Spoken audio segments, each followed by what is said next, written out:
வணக்கம் நேர்களே, நான் உங்கள் ஆஸ்ட்ரோ பூர்ணா, எண் கணித ஜோதிடம் மற்றும் ஆன்மீக பரிகார ஆராய்ச்சியாளர். இன்னைக்கு நாம பார்க்க போற சிறப்பு பதிவு பார்த்தீங்கன்னா குரு வக்ர பலன்களை பத்தி பார்க்க போறோம். குரு வக்ர பலன்கள்னால ஒவ்வொரு ராசி அன்பர்களுக்கும் கிடைக்கக்கூடிய மாற்றங்களை பத்தியும், குரு எப்போ வக்ரம் அடைகிறார், எப்போ நிவர்த்தி பெறுகிறார், அடுத்து பாத்தீங்கன்னா இந்த குரு வக்ர நிலை அடையும் போது எல்லா ராசி அன்பர்களும் செய்யக்கூடிய அந்த தெய்வ வழிபாடு, இது எல்லாமே நம்ம இந்த பதிவுல கடைசி வரைக்கும் சொல்லியிருப்போம். அதனால கடைசி வரைக்கும் ஸ்கிப் பண்ணாம பாருங்க. உங்க ஃப்ரெண்ட்ஸுக்கும் உங்க ரிலேட்டிவ்ஸ்க்கும் இந்த பதிவை ஷேர் பண்ணுங்க. குரு பகவான் வருகின்ற அக்டோபர் மாதம் 9ஆம் தேதி காலை சுமார் 11:46க்கு தன்னுடைய இயல்பு நிலையை வக்ர நிலையாக மாற்றிக்கொள்கிறார். இந்த வக்ர நிலை அடையக்கூடிய அந்த குரு பகவான் நிவர்த்தி ஆகக்கூடிய ஒரு நேரம் பாத்தீங்கன்னா அடுத்த வருடம், அதாவது 2025 பிப்ரவரி மாதம் 4ஆம் தேதியோடு இந்த வக்ர நிவர்த்தி பெறுகிறார். 5ஆம் தேதியிலிருந்து தன்னுடைய நிலையை இயல்பு நிலைக்கு மாற்ற போகிறார். இது கிட்டத்தட்ட ஒரு 4 மாதங்கள் இந்த ராஜ கிரகமாகப்பட்ட அந்த குரு பகவான் மிக ஒரு பலவிதமான ஒரு மாற்றங்களையும் இந்த பிரபஞ்சத்திற்கும் எல்லா ராசி அன்பர்களுக்கும் கொடுக்க போறாருன்னு தான் நம்ம சொல்ல போறோம். இந்த மேஷ ராசி அன்பர்களுக்கு, காலபுருஷனுக்கு முதல் ராசியான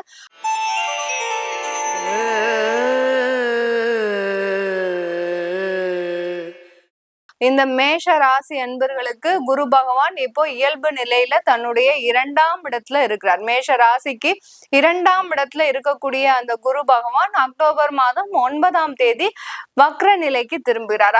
அக்டோபர் மாதம் வக்ர நிலைக்கு திரும்பக்கூடிய அந்த குரு பகவான் 4 மாதங்கள் பாத்தீங்கன்னா மேஷ ராசி அன்பர்களுக்கு தனம், குடும்பம், வாக்குஸ்தானத்துல பெயர்ச்சியாகி இருக்கிறார் இந்த குரு பகவான். இப்படி இருக்கும்போது இவர்களுக்கு இந்த மேஷ ராசி அன்பர்கள் பொதுவாகவே நிறைய ஒரு துடிதுடுப்பான ஒரு நபர்களாக தான் இருப்பார்கள். எல்லா விஷயத்திலும் ஒரு தன்னார்வம் கொண்டு தன்னுடைய வேலையை நம்ம சாதித்தே தீரணும் அப்படின்ற ஒரு தன்னார்வலர்களாகவும், அடுத்து பாத்தீங்கன்னா சுயநலமே இருக்காது.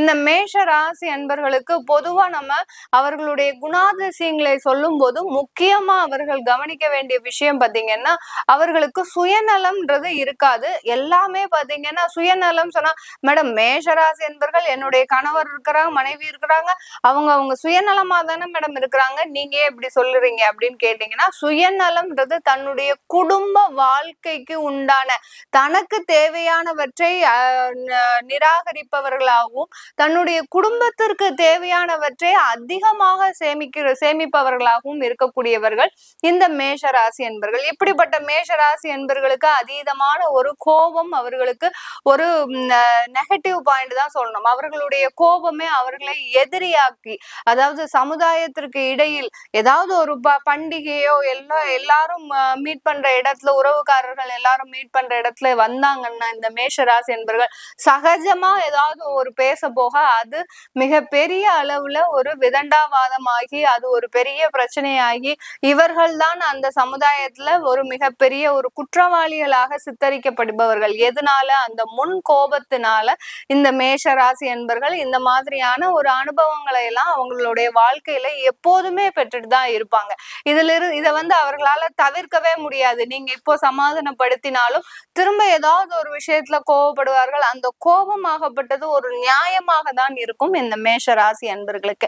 இப்படிப்பட்ட இந்த மேஷ ராசி அன்பர்களுக்கு 2ஆம் இடத்துல இருக்கக்கூடிய அந்த குரு பகவான் வக்ரநிலை அடைகிறார். குருன்னு பாத்தீங்கன்னா உங்களுக்கு ராஜ கிரகம், எல்லா கிரகத்திலயுமே ஒரு ராஜ கிரகம். இது நல்ல ஒரு மதிப்பையும் மரியாதையும் செல்வாக்கையும் சமுதாயத்துல கொடுக்கக்கூடிய அந்த கிரகம்.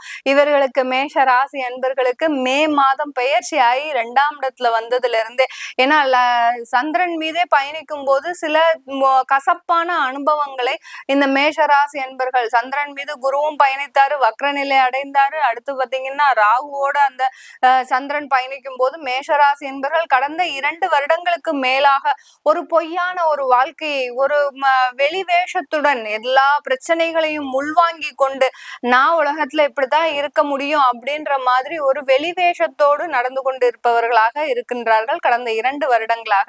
இப்போ இந்த குரு பெயர்ச்சியாகி மே மாதத்துல பெயர்ச்சி ஆயிருக்கிறாரு. 2ஆம் இடத்துல பெயர்ச்சி ஆகும் போது இவர்களுக்கு தேவையான ஒரு நன்மைகளை செய்து கொண்டு இருந்தாருன்னு தான் சொல்லணும் இந்த குரு பகவான். ஏன்னா குரு பகவான் ஒரு சுப கிரகம், அவர் வக்ர நிலை அடைகிறார். எந்த ஒரு சுப கிரகம் வக்ரநிலை அடையும் போது பாவமான ஒரு, அதாவது மோசமான ஒரு பலன்களை கொடுப்பதற்கும், எந்த ஒரு பாவ கிரகம் வக்ரநிலை அடையும் போது சுபமான பலன்களை கொடுப்பதற்கும் உண்டான ஒரு நேரமாக இருக்கும். இந்த சுப கிரகம் பாவ நிலையை பெறுகிறார். இப்போ வக்ர நிலைன்றது பாத்தீங்கன்னா ரிவர்ஸ்ல போறாரு. இது வரைக்கும் கடந்து வந்த அந்த ஒவ்வொரு நட்சத்திர பாதங்களை கடந்து வந்தாலும் இப்போ அதே குரு பகவான் திரும்ப ரிவர்ஸ்ல எந்திரிச்சு வர்றார். ரிவர்ஸ்ல வரும்போது இந்த அதாவது மேஷ ராசி என்பர்களுக்கு பாத்தீங்கன்னா சின்ன சின்ன ஒரு சலசலப்புகளை கொடுக்கக்கூடிய ஒரு நேரமாக இருக்க போகுது. இதே சமயத்துல நீங்க ஒரு இன்வெஸ்ட்மெண்ட் பெரிய அளவுல இன்வெஸ்ட்மெண்ட் பண்ணிருக்கிறீங்க. கரெக்டா பாத்தீங்கன்னா நீங்க ஏப்ரல் மார்ச் மாதம் ஒரு பெரிய இன்வெஸ்ட்மெண்ட் பண்ணிருக்கிறீங்க தொழில்ல. அந்த தொழில்ல அந்த இன்வெஸ்ட்மெண்ட் ஆகப்பட்டது ஒரு 3 மாசத்துல உங்களுக்கு அது சக்சஸ்ஃபுல்லா ஆகிறதுக்கு உண்டான ஒரு நேரமாக இருக்கு அப்படின்னா, இந்த குரு வக்ர நிலை அடைவதற்குள்ள அந்த அக்டோபர் மாதம் 9ஆம் தேதிக்குள்ள அது எவ்வளவுக்கு எவ்வளவு நீங்க விரைவுபடுத்தணுமோ அந்த அளவுக்கு நீங்க விரைவுபடுத்திட்டீங்கன்னா அந்த இன்வெஸ்ட்மெண்ட் ஆகப்பட்டது காப்பாற்றப்படக்கூடியதாக தான் இருக்கும் இந்த மேஷ ராசி என்பர்களுக்கு. இல்ல அது மெதுவா வரட்டும் அப்படின்னு நீங்க இருந்தீங்கன்னா மேஷராசி என்பர்கள் இந்த காலகட்டத்துல, இந்த வக்ரநிலை அடையக்கூடிய காலகட்டத்துல அந்த முதலீடாகப்பட்டது தொழிலில் உள்வாங்கக்கூடிய ஒரு மோசமான நிலைமைக்கு இந்த மேஷராசி என்பர்கள் தள்ளப்படுவார்கள். இதற்காக இந்த மேஷராசி என்பர்கள் பெரிய அளவுல நீங்க பாதிக்கப்படவும் மாட்டீங்க அதே சமயத்துல. ஏன்னா உங்களுடைய மேஷராசி என்பர்களுக்கு குரு பகவான் எந்த ஸ்தானத்துக்கு உண்டானவர் அப்படின்னு பார்க்கும்போது பாக்கிய ஸ்தானாதிபதியும் கூட. அந்த பாக்கிய ஸ்தானாதிபதி 2ஆம் இடத்துல இருக்கும் போது உங்களுக்கு கிடைக்க வேண்டிய நன்மைகளை செய்வாரே ஒழிய இந்த வக்ர நிலையில இருக்கும் போது ரொம்பவே ஸ்லோவாக்கிடுவார். எந்த அளவுக்கு நீங்க ரொம்ப சுறுசுறுப்பா வாங்கி அந்த ஒரு தொழில்ல ஒரு மாற்றங்களை கொண்டு வரலாம், ஒரு முன்னேற்றங்களை கொண்டு வரலாம், நீங்க எந்த அளவுக்கு அந்த தொழில ஒரு எத்தனம் போடுறீங்களோ அது எல்லாமே இந்த வக்ர நிலை அடைகின்ற அந்த 4 மாத காலகட்டத்துல ஒரு மந்த நிலையை அடைவதற்கு உண்டான ஒரு காலகட்டமாக தான் இருக்கும். உங்களுடைய ராசிக்கு 11ஆம் இடத்தில் சனி வக்ர நிலையில இருக்கிறார். இந்த வக்ர நிலை, இந்த சனியும் வக்ர நிலையில இருக்கிறார். அடுத்து பாத்தீங்கன்னா குருவும் வக்ர நிலையில இருக்கிறார். 2 சர்ப்ப கிரகங்களான ராகு கேது வக்ர நிலை அடையும் போது இந்த கால புருஷனுக்கு கிட்டத்தட்ட 4 கிரகங்கள் இந்த வக்ர நிலையை அடையக்கூடிய ஒரு நேரமாக இருக்கு இந்த அக்டோபர் மாதம். இந்த அக்டோபர் மாதம் இந்த மாதிரியான ஒரு கெடுபிடியான ஒரு நாட்களாக இருக்கிறதுனால மேக்சிமம் மேஷராசி அன்பர்கள் உங்க தொழிலில் ஏற்படக்கூடிய ஒரு மாற்றங்களை மிக விரைவாக நீங்க செஞ்சிட்டீங்கனாலே அந்த வக்ர நிலையிலிருந்து தப்பிக்கக்கூடிய ஒரு நேரமாக இருக்க போகுது. அதே சமயத்துல இந்த மேஷராசி அன்பர்களுக்கு இந்த காலகட்டத்துல நீங்க செய்ய வேண்டிய ஒரு முழு முயற்சி என்னன்னா, குரு பகவான் வக்ர நிலையில அடைகிறாரு அப்படிங்கும் போது அந்த தொழில்ல நீங்க ஏதாவது ஒரு வெளியூர் பிரயாணம் மேற்கொள்றதோ இல்ல பாத்தீங்கன்னா வேற கஸ்டமர்ஸ், அதாவது எக்ஸ்போர்ட் தொழில் எல்லாம் பண்ணிட்டு இருக்கிறீங்கன்னா அந்த வெளிநாடுகளுக்கு உண்டான ஒரு சம்பந்தமான ஒரு தீர்வுகள் எல்லாம் இந்த நேரத்துல மேஷ ராசி என்பர்களுக்கு ஒரு சாதகமாக கிடைக்கின்ற ஒரு நாட்களாக இருக்கும். இன்வெஸ்ட்மெண்ட் எல்லாம் வெளிநாட்டுல இருந்து உங்களுக்கு வருது அப்படின்னா கண்டிப்பா அது சக்சஸ்ஃபுல்லா ஒரு நடக்கிறதுக்கு உண்டான ஒரு நேரமாக இருக்கும் இந்த மேஷ ராசி என்பர்களுக்கு. அதே சமயத்துல வெளிநாட்டுக்கு எக்ஸ்போர்ட் பண்றீங்க, தொழிலாகப்பட்டது உங்களுக்கு வெளிநாட்டை சார்ந்து இருக்கு அப்படின்னு இருக்கும்போது கண்டிப்பாக இந்த தொழில் இந்த 4 மாதத்துல மிக ஒரு அதீத ஒரு வளர்ச்சியை பெறக்கூடிய ஒரு நேரமாக இருக்க போது இந்த மேஷராசி என்பர்களுக்கு. மேஷராசி என்பர்களுக்கு விரயஸ்தானாதிபதியும் கூட அந்த குரு பகவான் 12ஆம் வீட்டு அதிபதி அந்த குரு பகவான் 2ஆம் இடத்துல வக்ர நிலையில சஞ்சாரம் செய்யும் போது இந்த மேஷ ராசி என்பர்களுக்கு வெளிநாடு சம்பந்தமான வேலை வாய்ப்புகள் கிடைப்பதற்கு இந்த மேஷ ராசி என்பர்கள் நிறைய பேர் பாத்தீங்கன்னா வெளிநாட்டுல இருக்கக்கூடிய அந்த வேலைக்காக நிறைய பேர் காத்துட்டு இருக்கிறீங்க. அந்த வேலையாகப்பட்டது எல்லாமே சக்சஸ் ஆகிறதுக்கு உண்டான ஒரு வெற்றி பாதையை தொடுவதற்கு உண்டான ஒரு நேரமாக தான் இருக்கும். சில பேர் நிறைய பேர் பாத்தீங்கன்னா வெளிநாட்டுல இருந்து நாங்க இங்க வரலாமா, எங்களுடைய வேலை இழப்புகள் சம்பந்தமாக, அதாவது வெளிநாட்டுல வேலை போயிடுச்சு, எங்களுக்கு இங்க இன்னும் வேலை கிடைக்கல, ஆனாலும் நாங்க இங்க இருந்துட்டு இருக்கிறோம், எங்களுக்கு இன்னும் ஒரு 2-3 மாத காலகட்டத்துல, அதாவது இந்த இயர் எண்டோட எங்களுக்கு அந்த விசாவினுடைய எக்ஸ்பைரி ஆகுது, காலாவதி ஆக போகுது, அதனால நாங்க அங்க வந்துடலாமா அப்படின்னு கேக்குறவங்களுக்கு கண்டிப்பாக நீங்க வர வேண்டாம். இந்த குரு வக்ர நிலை அடையும் போது அந்த வெளிநாடு சம்பந்தமான வேலை வாய்ப்புகள்ல மிக அதிகமான வெற்றிகளை தரக்கூடிய ஒரு நேரமாக தான் இருக்க போகுது இந்த குரு வக்ர நிலை இந்த மேஷராசி அன்பர்களுக்கு. சில மேஷராசி அன்பர்களுக்கு இங்கேயே வேலை பாக்குறீங்க, வெளிநாட்டு இல்லாம உள்நாட்டிலேயே வேலை பாக்குறீங்க. அதே சமயத்துல உள்நாட்டுல நாங்க வேலைக்கு போகக்கூடிய இடத்துல வேலை விடக்கூடிய ஒரு சூழ்நிலையில இருக்கிறோம் அப்படின்னு இருக்கிறவங்களுக்கு கண்டிப்பா உங்களுக்கு வேலை விடக்கூடிய சூழ்நிலை கண்டிப்பா வரும், வேலையும் விடக்கூடிய ஒரு சூழ்நிலையாகவும் வரும். அதை எல்லாத்தையும் சமாளித்துதான் இந்த 4 மாதங்களை நீங்க கடந்தாக வேண்டும். வேற வேலைக்கு ட்ரை பண்ணீங்கன்னா, அதாவது உங்களுடைய இடத்திலிருந்து ஒரு அதிகமான ஒரு பயணம் மேற்கொள்ளும்படி ஒரு வேலை வாய்ப்பை நீங்க தேடுனீங்கன்னா கண்டிப்பா அது ஒரு நல்ல வளர்ச்சியை தரக்கூடிய ஒரு நேரமாக தான் இருக்க போகுது இந்த குரு வக்ர நிலை அடையக்கூடிய காலகட்டத்துல இந்த மேஷ ராசி என்பவர்களுக்கு.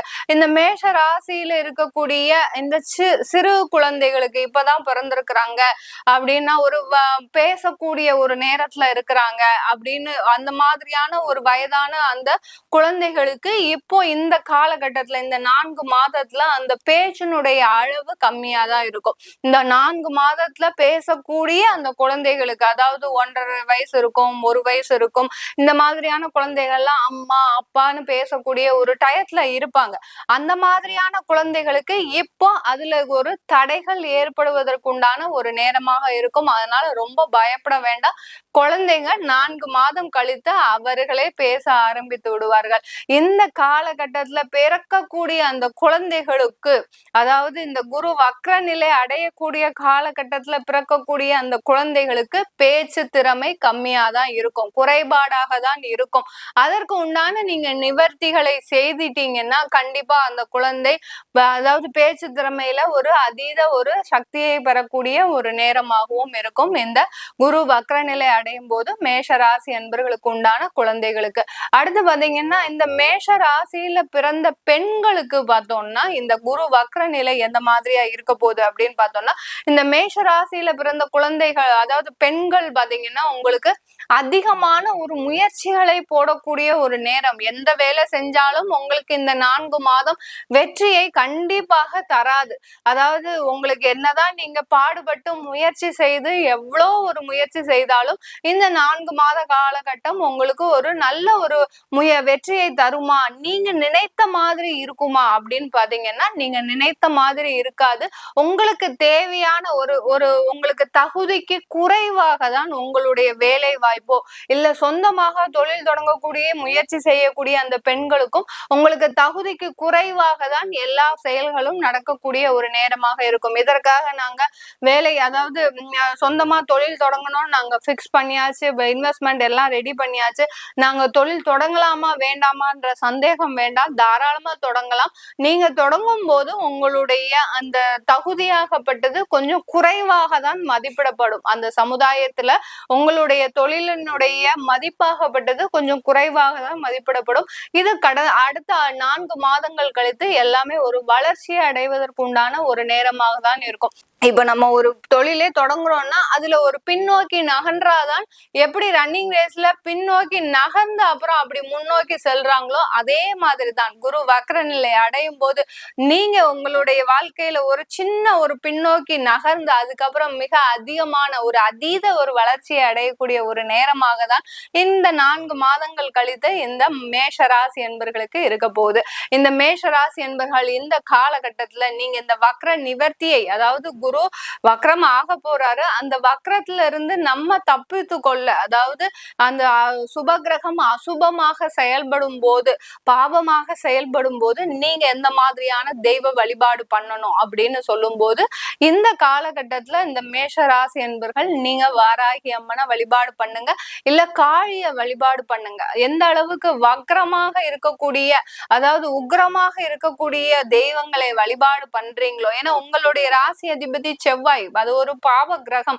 அப்படி இருக்கும்போது நீங்க உக்கிரமான தெய்வங்களை வழிபட்டீங்கன்னாலே அந்த ஒரு பெரிய ஒரு பிரச்சனைகள்ல இருந்து விடுபடுவதற்கான ஒரு நேரமாக தான் இருக்கும் இந்த மேஷராசி என்பவர்களுக்கு.